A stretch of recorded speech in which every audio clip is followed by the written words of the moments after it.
Welcome everyone to our meeting of the system-wide water policy network.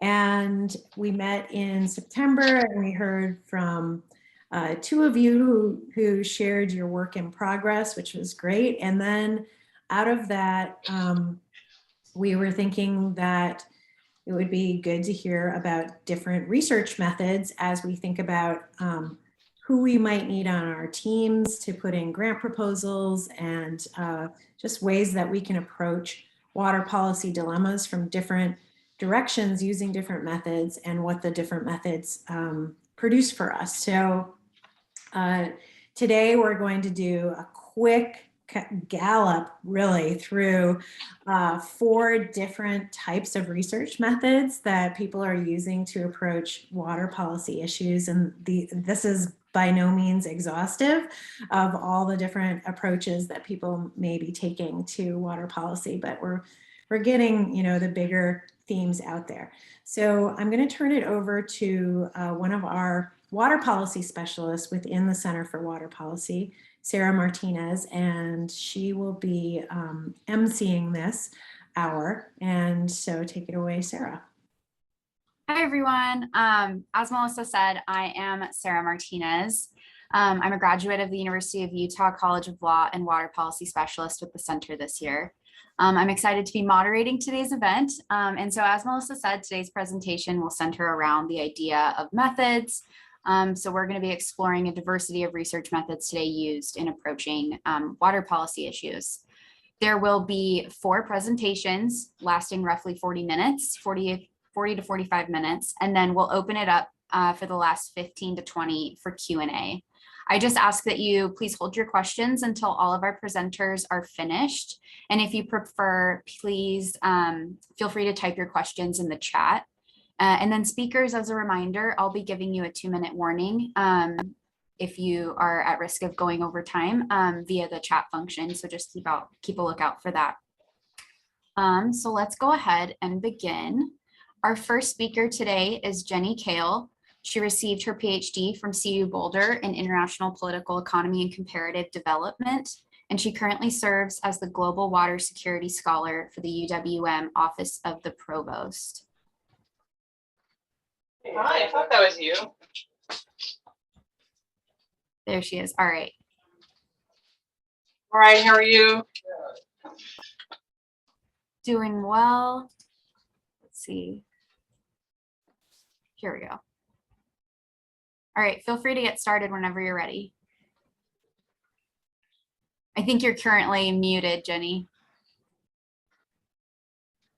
There's no amount of time that we're going to do this that I will remember to unmute. So I appreciate that. It happens several times a day. So all right.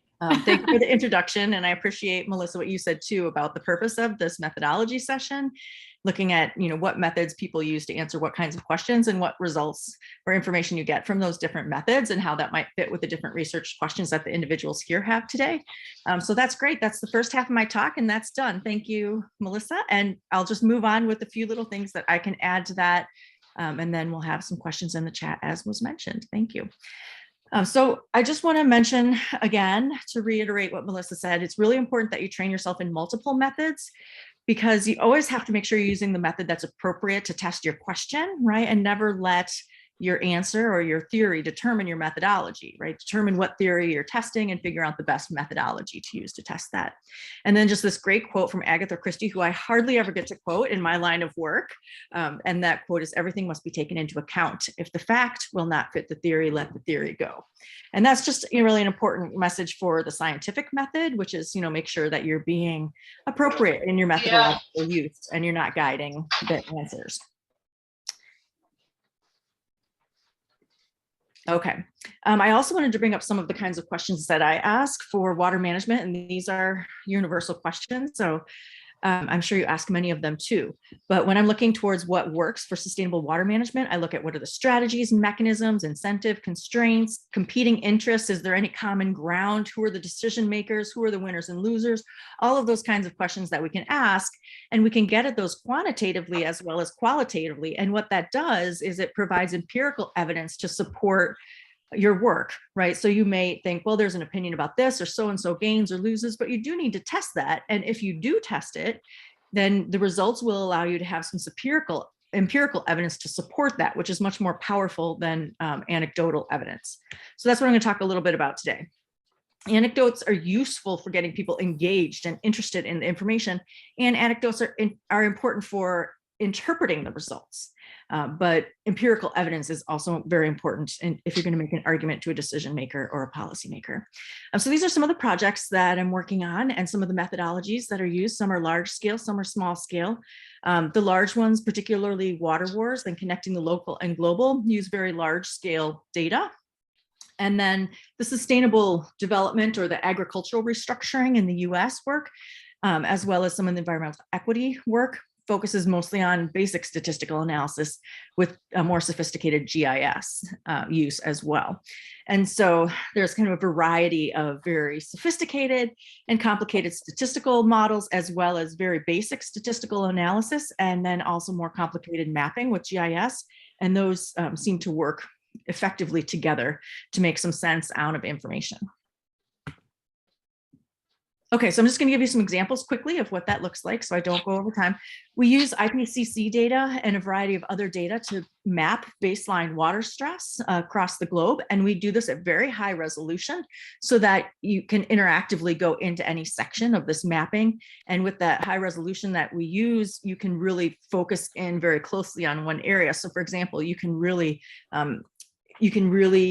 look more in depth at specifically what's going on in the Wisconsin region. We can't quite get it down to counties yet, but we're working on that. So this is what baseline water stress looks like. And then using predictive models based on that data, we look at what the projections are. And so we can generate maps that look like this. This is a best case scenario.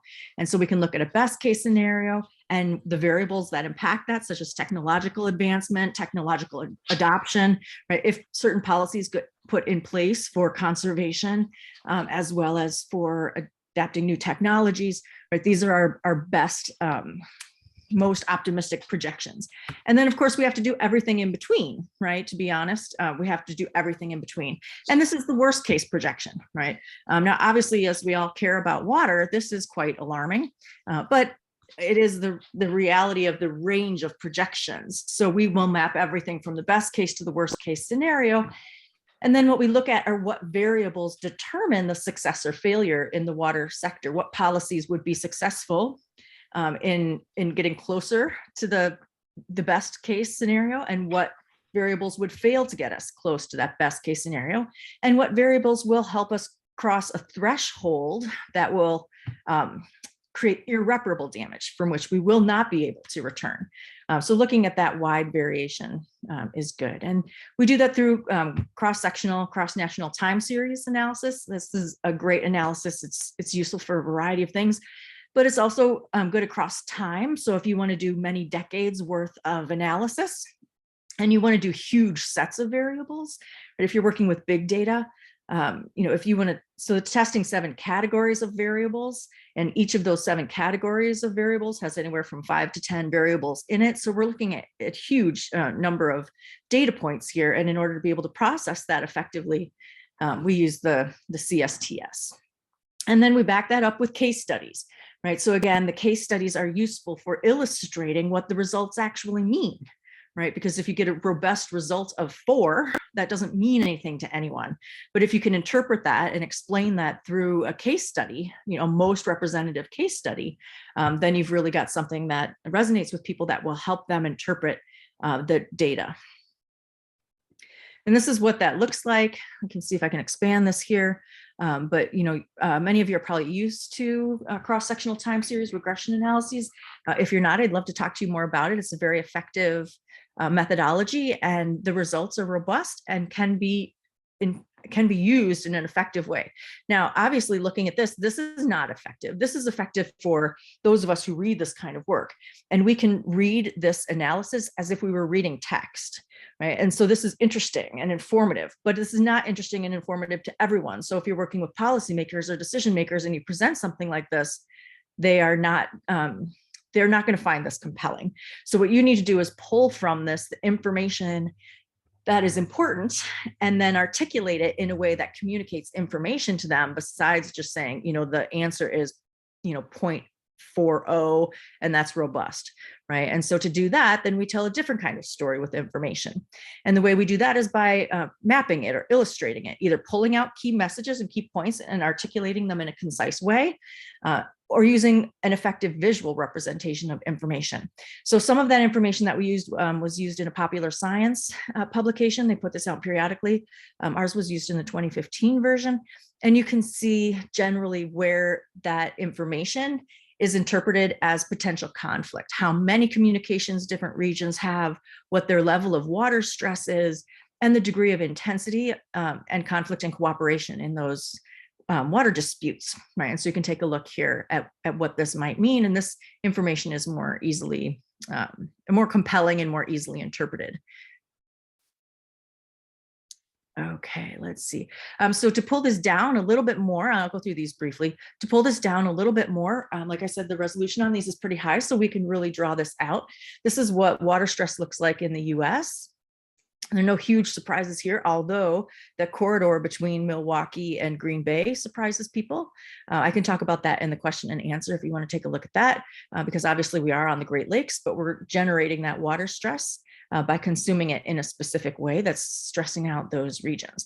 And then what we can do is we can map over that where agricultural consumption comes from, or where agriculture is produced. And the point of this, before I get into what the map looks like, to articulate the meaning of this before we get into the data, the meaning of this is to look at where agriculture in the US is produced in water scarce areas, right? So we're specifically looking at water intensive crops such as wheat and soybeans and corn.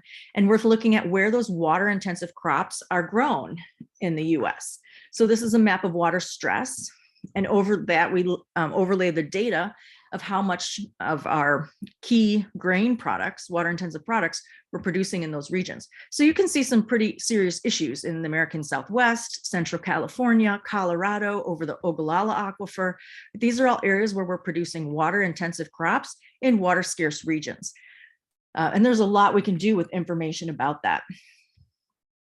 This is what it looks like for corn, right? We can do this for any commodity, right? Any agricultural product. Okay. And so, we can map a variety of different kinds of data here. We can use simple data analyses and we can map those in a complex way, but the illustration is effective. We have a variety of things we can do with this kind of information. All right, and then another layer we can add on to that mapping. So first we do the water stress mapping, and then we do the amount of production by the quantity and also by the value, the monetary value. And then we can overlay that on the water stress map. And then we can also calculate the water footprint. We can calculate whether it's using blue water or green water and how much, right? That's how much irrigation, for example, does that crop require? And as you can see here, the water intensive crops grown in water scarce regions are going to require a lot of energy for pumping and a lot of water that is in high demand. And so you can take a look at what this looks like, and then we can also overlay that on the water stress map as well. So we can get a really good idea of what the water stress in the agricultural sector looks like. So I'll just zip through these. These are all the same methodology, but just for different products. We can do this for any product. And I just wanted to mention that this is for most people, this is a compelling representation of information, but the key message that you would get from this, based on the research that we're doing, is that a lot of the crops in the US are grown in water stressed regions. We know this to some degree, but now what we have is empirical evidence to demonstrate that. We have a lot of crops that are grown in water scarce regions, and we know that gig is not going to last forever because it's economically and environmentally unsustainable, right? It's environmentally unsustainable because there's not a lot of water there, but also because it's highly polluting, right? It's consumptive use of the water in some regions with chemical pesticides and fertilizers and a variety of other things. And also economically, those water resources and the energy to pump them and irrigate them, depending upon the blue-green water balance, is not economically sustainable. Yes. I just want to step in really quick. We need to move on to the next presentation. So if you just want to make a conclusive statement, that would be great. Thank you for cutting in. And yes, so that's the key policy implication, and then I'm done, which is that the Great Lakes should put policies in place to manage this extensive transition of agriculture that we're expecting. And the way that you can prove that we're expecting it is by doing this kind of data analysis and providing this kind of empirical evidence. So with that said, I just go back to the original message, which is make sure that you train yourself in a variety of methodologies and pick the methodology that is most appropriate for your test questions. Thank you. And equally, thanks for stopping me because No worries. Thank you so much. I really enjoyed that. thanks so much. We'll Of talk course. later in the question and answer. That sounds great. So our next presenter is going to be Laura Suppes. She's an associate professor in the environmental public health major at the University of Wisconsin-Eau Claire. Her research focuses on biological and chemical contaminants in water, human health, and quantitative microbial risk assessment. So take it away, Laura. All right, thank you, Sarah. Can everyone see my screen? Good, okay. Sounds good. So as Sarah mentioned, I am faculty at the University of Wisconsin-Eau Claire in the Public Health and Environmental Studies program. And today I'm going to talk to you about a project that I completed in the past. And we were actually interested in looking at the risk of cryptosporidiosis infection among swimmers at treated recreational water venues, so swimming pools. And I promise by the end of this, you'll all understand how this might be related to freshwater and policy. But I'm talking about our methods for quantitative microbial risk assessment. So for those of you who are not familiar with risk assessment, there are 4 steps. So the first step is always identifying the hazard of concern. The second step is figuring out the dose response information. Third step is trying to figure out the exposure data. And the third step is putting that all together in a mathematical model and characterizing the risk and figuring out the probability of infection. So in this study that I'm going to just go over to show you the methods of quantitative microbial risk assessment, we looked at treated recreational water venues and some outbreak statistics. And to identify our hazard, we just simply looked at what's causing the most outbreaks in treated recreational water. So Cryptosporidium caused 58% of recreational waterborne outbreaks between 2012 and 2014, the most recent data, and it's really been the culprit for the last while. Okay, so after we identified the hazard, we needed to go into the literature and figure out dose response data.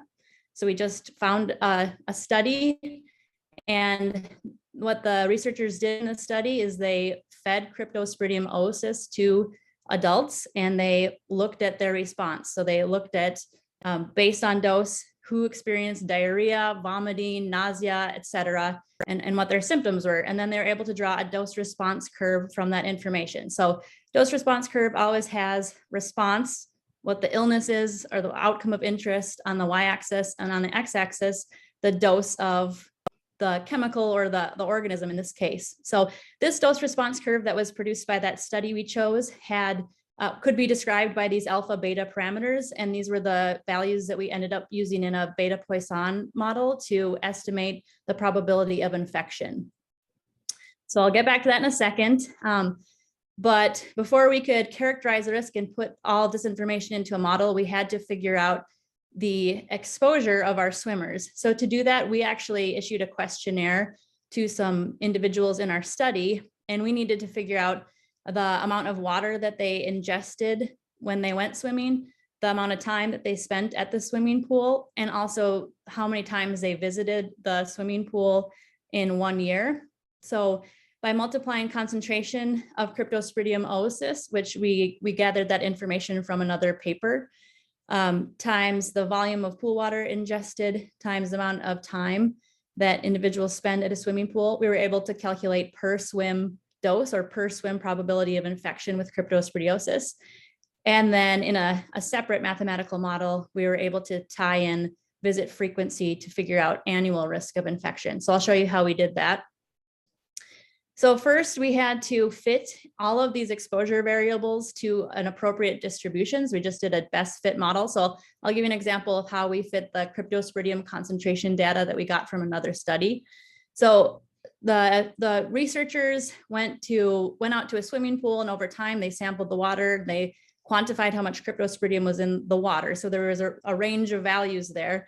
We had to fit that range of values to some sort of distribution. So first we tried a gamma distribution, and as you can see, the fit's not the best. Then we tried a log normal distribution, and this was the one that we decided to go with. So you can see that the line fits this distribution much better. And this log normal distribution has some parameters, or the line is described by these parameters. So mean log and SD log, these are the values that we plugged into our dose response, or our probability of infection equation. So we did this best fit modeling for the volume of water ingestion, the duration of time, and also the frequency of pool visit data as well. And we ended up getting mean log and SD log data, or variables or parameters for each of those curves. So for the concentration of Cryptosporidium oocysts, for pool water ingestion, for the time spent per visit, and for the pool visit frequency, these are the parameters that we ended up plugging into our mathematical model. All right, so all those numbers went into our mathematical model, and that helped us characterize the risk and essentially told us the probability of infection.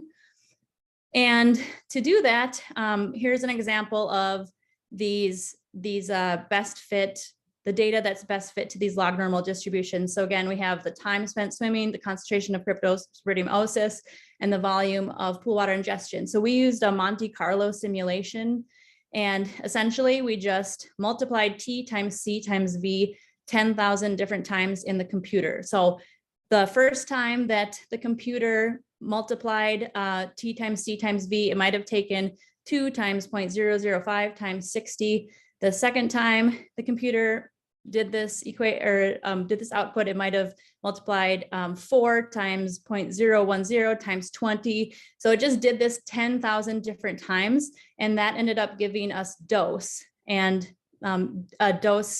a distribution of dose. So we plugged our dose values into this beta Poisson model, and this was able to give us an output for the probability of infection. And these alpha and beta parameters are what came from that feeding study that I showed a few slides ago. All right, so our probability of infection, a distribution ended up looking like this. And as you can see on the x-axis, it was a range of values. So this gave us the per swim probability of infection, but we were also interested in the annual probability of infection. So by using our distribution of probability of infection for per swim risk, we just did the same Monte Carlo simulation where we multiplied 10,000 times, or we applied these values 10,000 times into this equation to estimate probability of annual infection. And that allowed us to characterize the risk. So I know this is all a little complicated, but these were the final outputs. So for per swim infection risk, we ended up estimating that 2.6 per 10,000 swimmers per visit are at risk of cryptosporidiosis infection from swimming in treated recreational water. And annually, 250 per 10,000 swimmers are at risk of cryptosporidiosis infection. So these numbers might not mean a lot to many of you, so I'll just provide a comparison. And the best comparison, it's not a great comparison, but the best one is comparing these risk values or probabilities of infection to the acceptable risk for untreated recreational water. So that's lakes and rivers and beaches. So that the acceptable risk at untreated recreational water venues is 360 per 10,000. So just gives you kind of a comparison. So these values a risk assessment can be really used with any water source. It doesn't have to be swimming pools. It can be obviously untreated recreational water. You can do risk assessment for drinking water. And oftentimes these values can be used to create policy. Okay, so I think that I'm out of time, and we'll be happy to answer any questions. You actually have a minute and a half left if you need to continue. Oh, okay. I did it. Yeah, no, it's fine. I kind of got my point across. So. Okay, cool. That sounds good. Thank you so much, Laura. That was very informative. So our next presenter is going to be Emily Azevedo-Casey. She's a second-year PhD student at UW-Madison's Nelson Institute. They work in Dr. Adina Reisman's lab on water quality policy research on primary agricultural lands. And in the past, she's worked on a variety of water resource issues, including forested watersheds, drought and water scarcity, and now Great Lakes water quality. So go ahead and take it away, Emily. Thank you.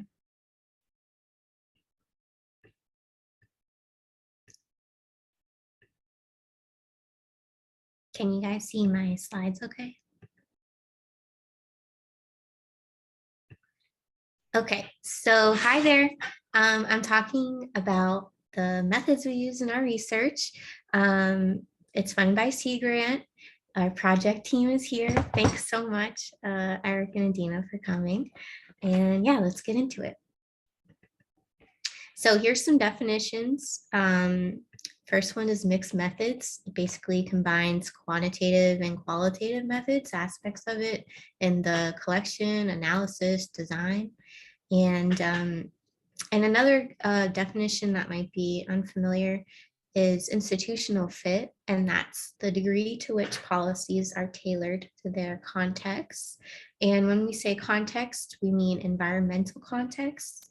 And traditionally that was looked at through spatial, temporal, and functional aspects. And then we came along and we wanted to expand that to social perceptions of fit and kind of have that social science element placed into it now. Emily, sorry to interrupt you. It looks like your both your notes and your main slides are being presented. Oh. Yes, thank you for saying that, Adina. Yeah. Let me try one more time. There you go. If you play from start, it'll show up. It'll take up the full screen. There you go. That? Yes, that's great. Okay. Okay, so here's the kind of the context of our research study area. So we have a long history of poor water quality from a lot of agricultural impacts. And there's been a lot of attention to address that with policies. Here's the one that's coming out. It's in progress right now, the Northeast Lakeshore TMDL. And then at the top, I put this quote, social practices must now take center stage in the study and practice of water management, because I think it really ties together our approach here.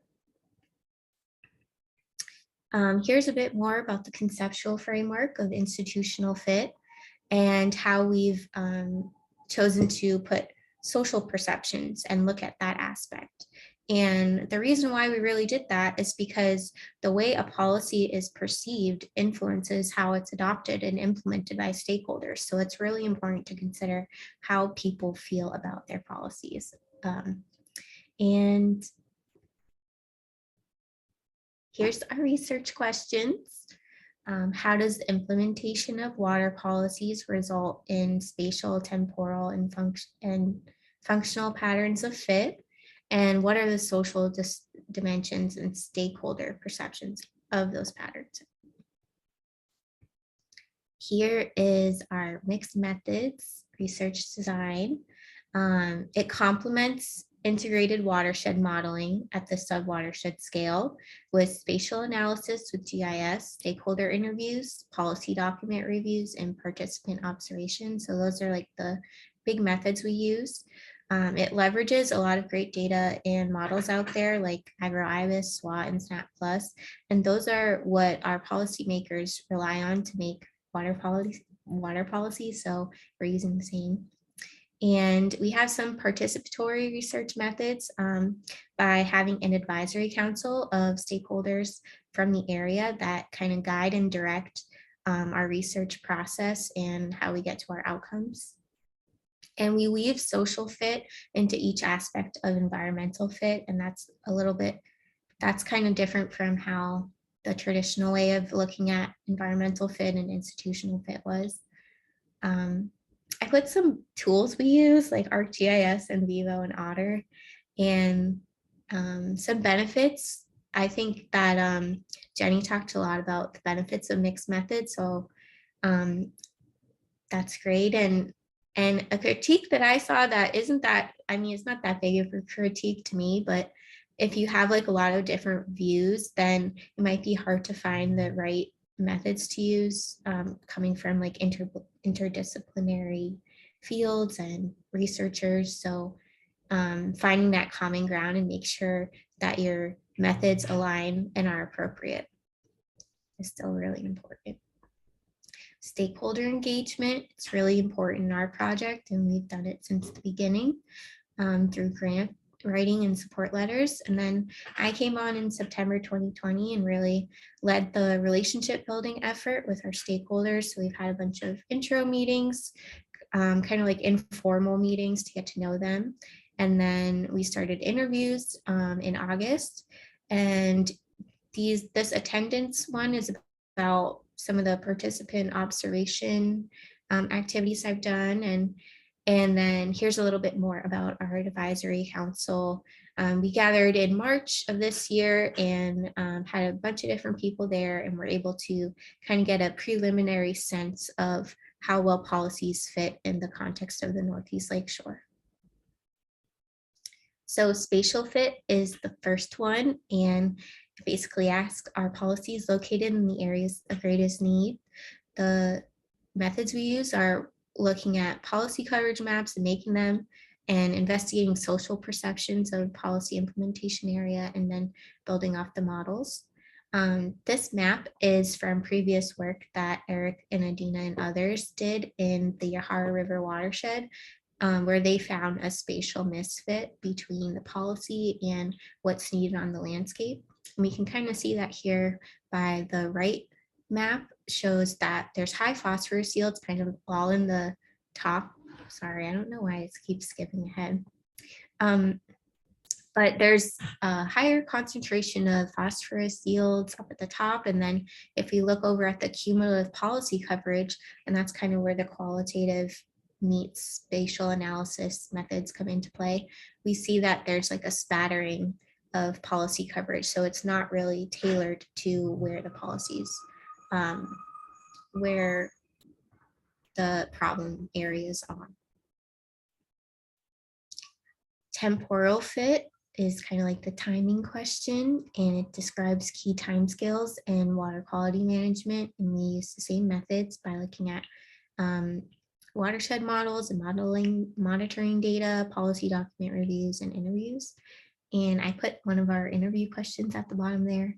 And that kind of asks, like, how much progress do you think we've made so far in the last recent years for improving water quality? And then functional fit is like the how question, and we're looking at transport, supply, and overall balance of nutrients. And here's some more details about like the watershed modeling side, is calculating P and M mass balances and at the sub watershed scale, and then doing policy coding, like looking at document reviews and interviews. And then here's one of the interview questions we used over the summer. This is just what we found from talking to our advisory council, but it was kind of cool to see some characteristics of policies they think would fit and policies they think would misfit. And the biggest one that people mentioned was the ecological boundary versus political. And here are some more sentiments that our advisory council came up with that kind of have both good water quality and agriculture in mind. And that first one is really about equity, I think, and it's about examining the playing field, like the policy playing field. How can different people even do implement their policies, and who's behind that and all that. And then leveraging some great work that's already been done, like the demonstration farm network and championing leaders. And then looking at different regulatory, voluntary, market-based approaches, or probably a combination of several.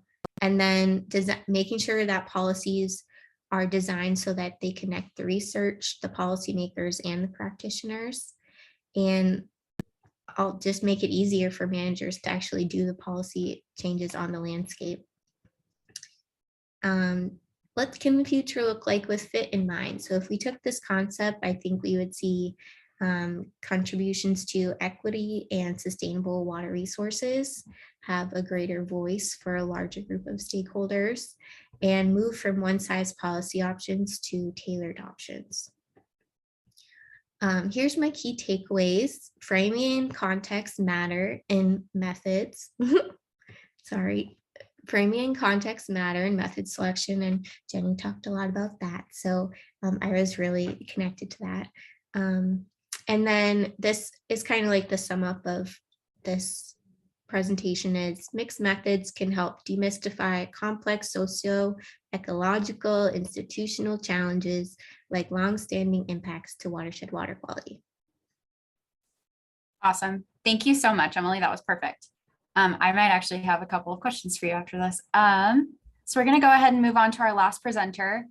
His name is Misbah Husain. He's a water policy specialist with me here at UW-Milwaukee's Center for Water Policy. And he recently graduated from Boston College Law School with a dual degree in law and social work. So take it away, Misbah. Wonderful, wonderful. Give me 1 second. Let me share my screen and make sure that you can all see my PowerPoint. Does that look good? Thumbs up, everything visible? Okay, wonderful. So let's start the slideshow. Play from start. All right, so thank you to all the presenters who have gone before. Some really interesting stuff shared there, and I just hope that what I present to you now is just as valuable to the discussion. So in my role as a water policy specialist, I'm doing a lot of legal research, right? I'm looking at all kinds of environmental statutes, agency regulations, court opinions, and even county ordinances sometimes, all in an effort to get an understanding of the landscape of the law as it relates to specific water issues, right? So we're answering questions like, what requirements does the law impose on certain parties? What powers does it give to specific entities? And also, of course, what needs are or are not being addressed by our existing legal framework? And so you can imagine that questions like these come up all the time, regardless of the subject of your research. And so my goal over the next 9 minutes or so is to give you all a better understanding of our process as we approach legal research, but also maybe get the gears turning and to give you some ideas of ways in which we at the Center for Water Policy could support your projects with our legal research and policy analysis. So let's start with just an overview of our general workflow, right? We begin by framing the question, generating search terms, and then finally consulting our specific sources of law to answer questions. So I'll hit on each of these things in turn, okay? So let's start with the first parts here, framing the question and generating search terms. So just like any other kind of research, how you frame your question can end up saving you a lot of time because there's a lot of data and information to go through. And you may find that when it comes to crafting the question to guide legal research, it's a little bit different from the general research question. So let me give you an example to illustrate this. So let's say that the topic that you're interested in is what kind of factors go into a decision for a homeowner to purchase property in a coastal community versus an inland community, right? So from that, we can just generate, maybe a basic question: what legal burdens are placed on homeowners living in one region versus the other, right? And so from that set, from that beginning rudimentary question, we might think, okay, based on our knowledge of just whatever laws we have here, maybe we should look into what state or federal permits there are, because depending on the permitting requirements, that could drive the cost up or down.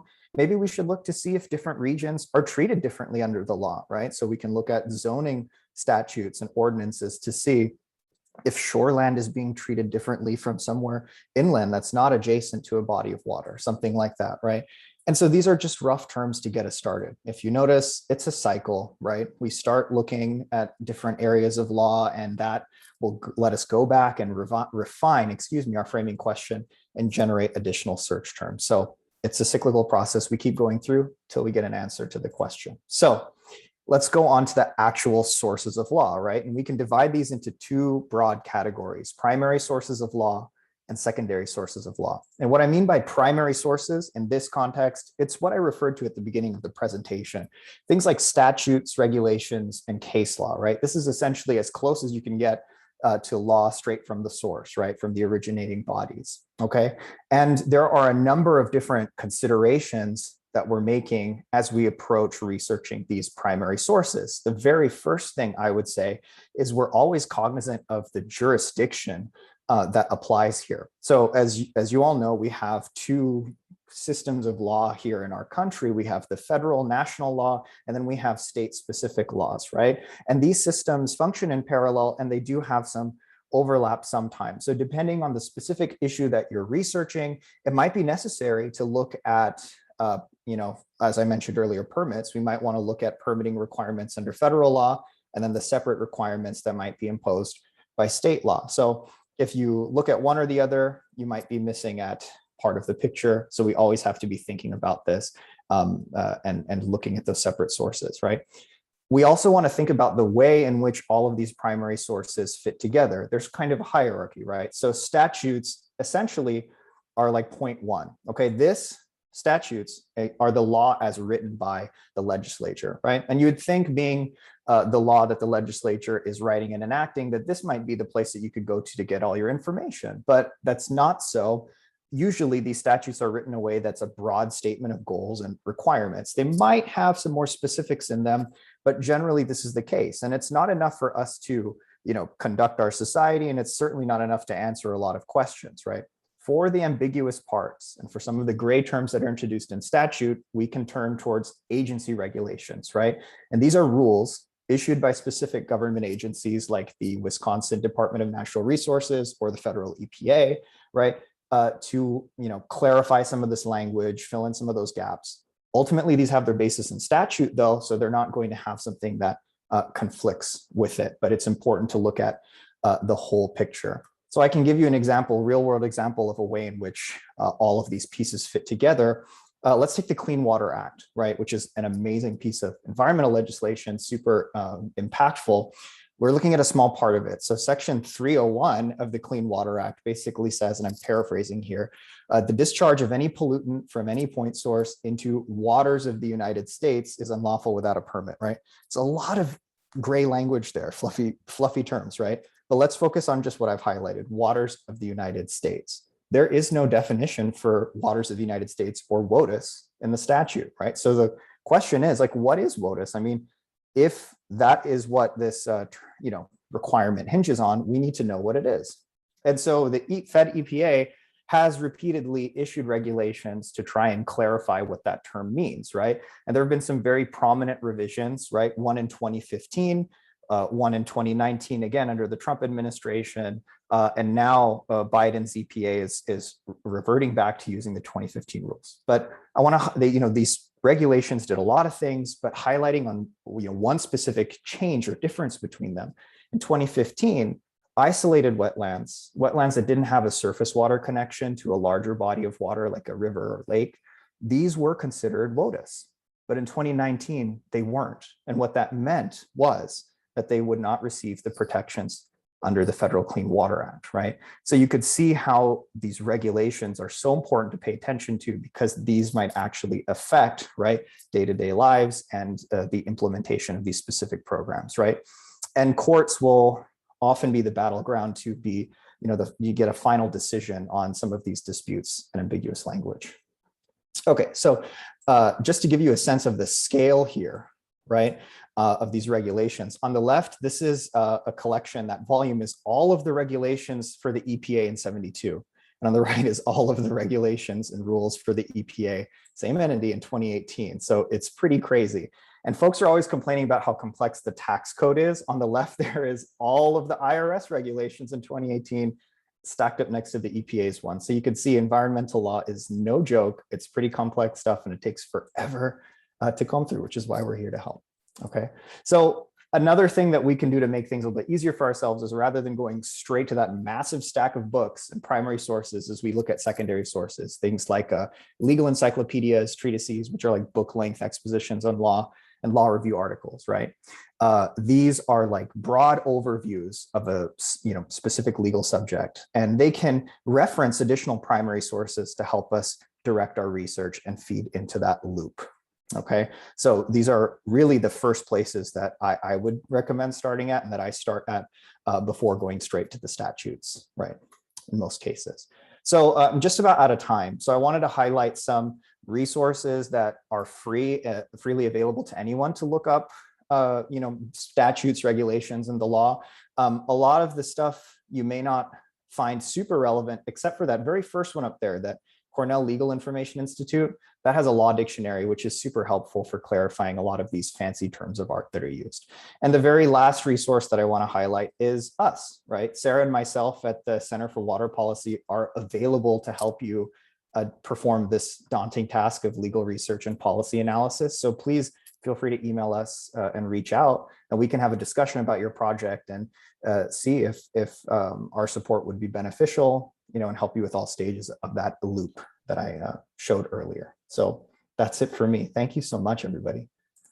Awesome. Thank you, Misbah. That was great. That was the one I most understood. Thank you, everyone.